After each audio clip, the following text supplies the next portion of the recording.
how to buy AI Doge using the MEXC Global.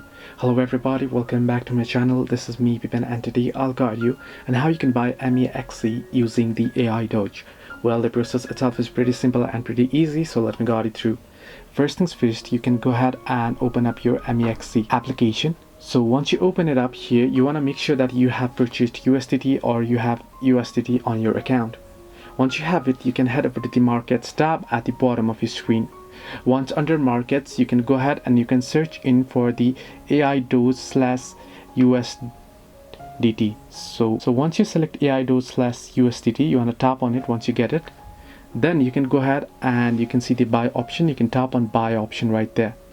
Now here you want to make sure that you are on the spot option, and then you can make sure that you are on the limit as well.